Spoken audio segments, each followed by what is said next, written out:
And we have our own Todd Anderson on Golgari Citadel against Kuhei Kimura on Goblins. And so just some inside baseball here. Todd was semi-joking, I suppose, with us before the tournament that, hey, if you want to feature me, let's do it quickly because not sure how long we're going to be in this one for. But he has put his faith in this explore-based version of the Bolster Citadel deck, where we still have Company, we still have Citadel, but we have less of this sacrifice engine going on. No stuff like Blood Artist, no Smash and Mayhem Devil. We're just playing your 2018 Magic. We're playing Wild Growth Walker and following up with a Jadelight Ranger.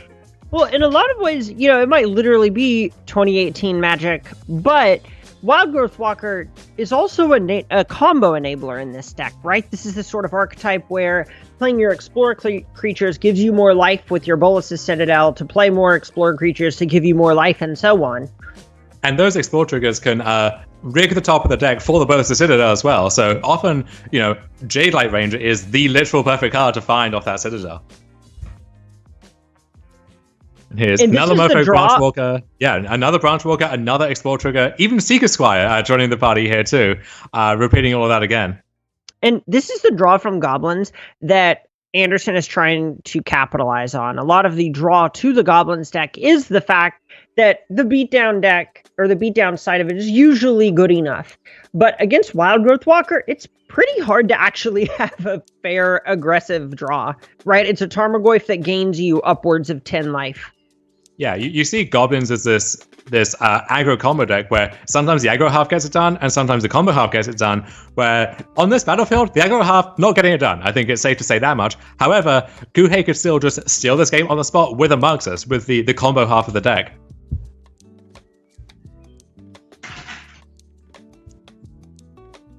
And Wild Growth Walker was so oppressive to aggro decks in that standard format, where you still saw decks like Mono White aggro do well there, but by and large the question was, can your aggro deck compete with a turn 2 Wild Growth Walker against the dominant Golgari decks at the time? That was one of the big questions in that format.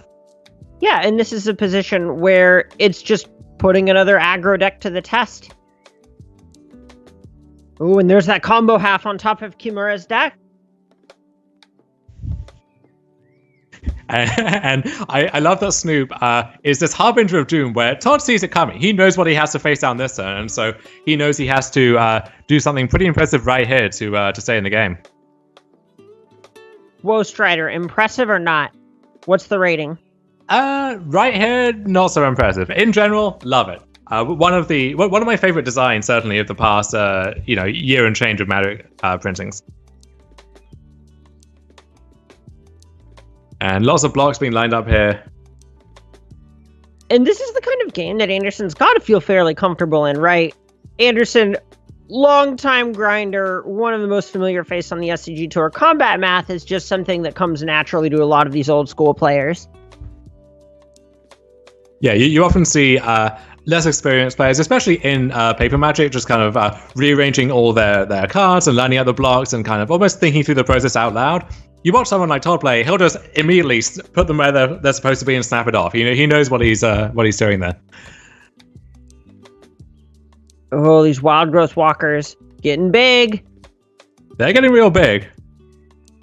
But Muxus can, even with a battlefield disparity like this, Muxus is maybe the only card in Historic that can overcome it that easily.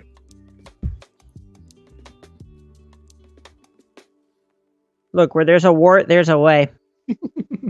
Absolutely not. Wait, is that a Wart Bogart auntie joke, or where are we going with that? Thank you. Oh, thank you. No, thank you. Oh my goodness. Oh dear. And look at that, 2 copies of Goblin Matron with a Snoop in play, with a Prospector in play. So this isn't it. I don't think Kimura is done on this turn. They can really keep the train going. Oh, not to worry. I think Kimura is done on this turn. Just to say Anderson, packing him in, going to game 2, has seen enough. Yeah, those 3 copies of Witch's Vengeance could not get in the deck fast enough for Todd Anderson there. Instantly resubmitting. We don't get to see Kimura's side of that, but I'm sure... I don't know if they have a plan for the Wild Growth Walker deck explicitly, but the great part about Goblins is you don't really need one. Often if you just resubmit the same 60, you're in a perfectly fine spot. Yeah, just glancing over the sideboard, the big thing that sticks out is just a couple copies of Abrade that are going to be fine at checking early Wild Growth Walkers, as well as Bolas's Citadel's mid-combo. You can maybe see Goblin Chain Whirler. I kind of doubt it. I mostly just think that Kimura is interested in doing the same thing that they did game 1. And if this matchup is more about grinding, do the classic goblins like Ringleader and Matron stand out more to you? I think it depends if you think the matchup comes down to grinding or being combo-y, and I imagine the Goblins deck is just more interested in paving the way for things like Krenko to take over the game, or just Muxus kills like the last one that we saw. With that in mind, is the 4th Matron repeating just to find that Muxus, just to find that Krenko? Yeah, absolutely. And we see the different directions this Golgari deck can go in for Anderson. He got the Blood Artist, he's got the Witch's Vengeance, got the Roast Rider. So this kind of motley crew of creatures backed up with one of the most powerful sideboard cards for the matchup.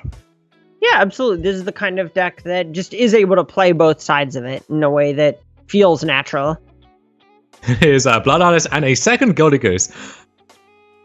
So a board which, for having 5 creatures on it, is not that impressive, but the Roast Rider allows us to sacrifice something that isn't useful anymore, get a scry towards something relevant, and get a trigger out of that Blood Artist.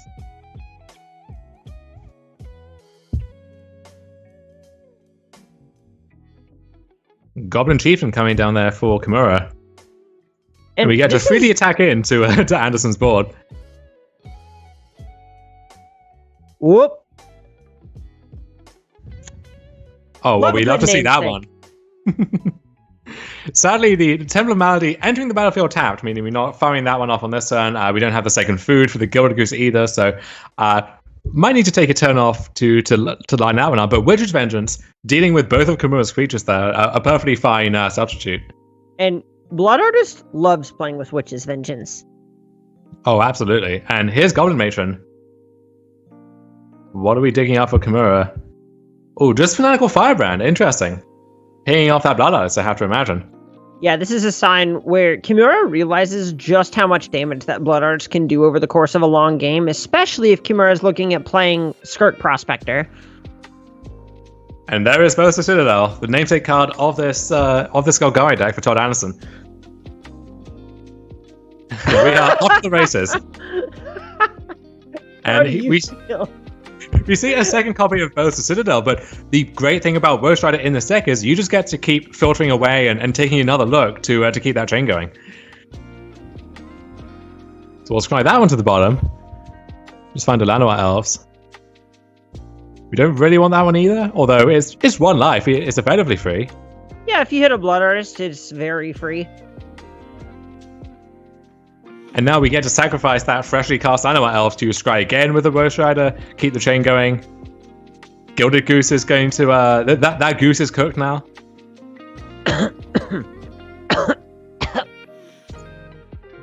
Ooh, and look how close Kimura is to just being dead.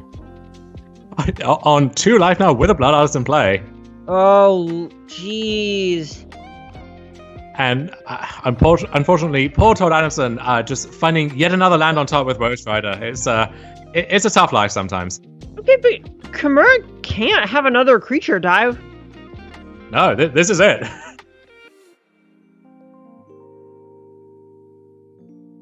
And we have to block everything, and yeah, Kimura just backs it in. So we are going to a quick game 3 here. We are racing through this time shifting match. And it feels like the last couple of games have been incredibly indicative of the texture of this matchup. There's a lot of grinding in the early games, and by grinding, I mean attacking for 5 a couple of times, and then someone combos, and nothing leading up to that matters. Which isn't entirely the story. Sometimes your beatdown plans can work, which is why you have to engage, and you can't just completely try and opt out of that phase of the game. But if you aren't actually dealing a bunch of damage to the Citadel deck, the amount of damage you deal doesn't matter that much. And the same can be said when attacking the Goblins deck as well. Yeah, just being up an extra card off a Jadelight Ranger or a Goblin Ringleader really doesn't matter all that much, except insofar as that contributes towards your big finish, like Bosa Citadel, like Muxus. Oh, and a great opening here from Todd. We have the Tower, we have the perfect curve out, we've got the company queued up for turn 3. But Fanatical Firebrand can slow that down a little bit, paying off that Llanowar Elves. And what Kimura does here is going to say a lot about the texture of their hand. If they want to grind with Llanowar or kill this Llanowar Elves, then that kind of just says that they have a slower hand. If not, it says they have a ton of synergies going on, and they're perfectly happy just playing to the battlefield that way. And there is the 1/3 Wild Growth Walker, bricking that Fanatical Firebrand for now.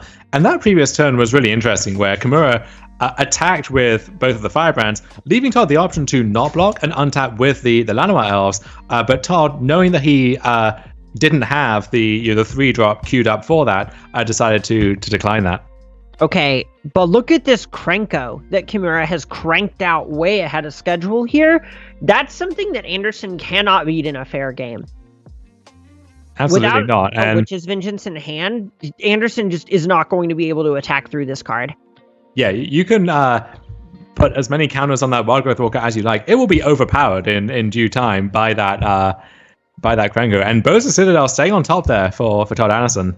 And look how interesting that line was. He sacrificed the Wild Growth Walker to Phyrexian Tower to just cast a fresh copy of Wild Growth Walker. That is interesting. And we also could have, with that tower, we could have gone for a turn 2 Collector Company if we liked, sacrificing the Llanowar Elves after tapping it for mana with that opening that Kimura gave us. Chose this slightly more conservative line instead, maybe getting punished for that with Kimura really coming fast out the gates there. Okay, but this is a position where Kimura kind of needs to do something about Anderson's battlefield right now. Because with this Overgrown Tomb and the fact that Phyrexian Tower makes double black, Anderson's kind of going to be able to go off next turn. And this would have been a fantastic Muxus turn, but it looks like Kimura does not have that, so Todd Anderson gets a bit of reprieve there. And when Todd passes with 4 mana open, you know what that means. Even without open decklist ammo, you know exactly what that means. And that's a really tough variable to play around. Sure enough, here's a Collector Company, which depending on what that finds, could really swing the game in either player's direction.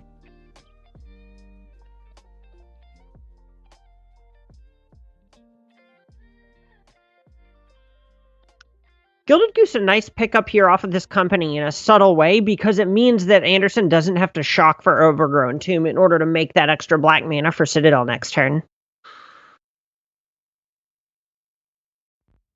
And Todd, thinking about where to put that Jadeite Ranger, decides to put it at the bottom. He knows he wants to cast that Burst to Citadel, which means there's not going to be a good window in the immediate future to cast that Jadeite Ranger. And I guess you'd rather dig towards like a second copy of Witch's Vengeance or something like that. Yeah, I imagine Witch's Vengeance and the card Wild Growth Walker, just the 2 big pickups that Todd's looking for here. Oh, this Bolus of Citadel might not actually be close to good enough. Bolus of Citadel does not help if you're already dead.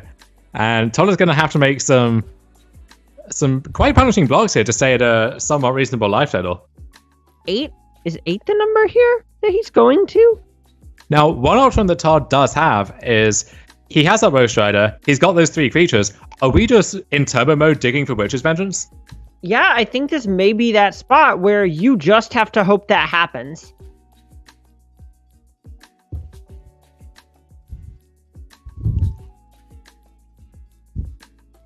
And that combination of Goblin Chieftain and Krenko is so overwhelming to any kind of reasonably fair strategy, which typically if you have both the Citadel in play, you are not playing fair. However, you need enough time and life to do that, and Kimura is not allowing Todd to have that.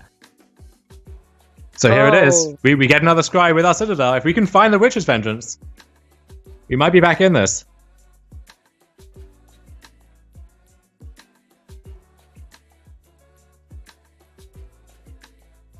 Blood Artist bites the dust.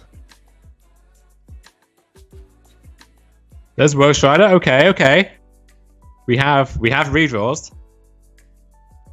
All right, Blood Artist gonna get a little bit more life as this Woe Strider keeps sacrificing. And that's it. Yeah, Kuhei Kimura.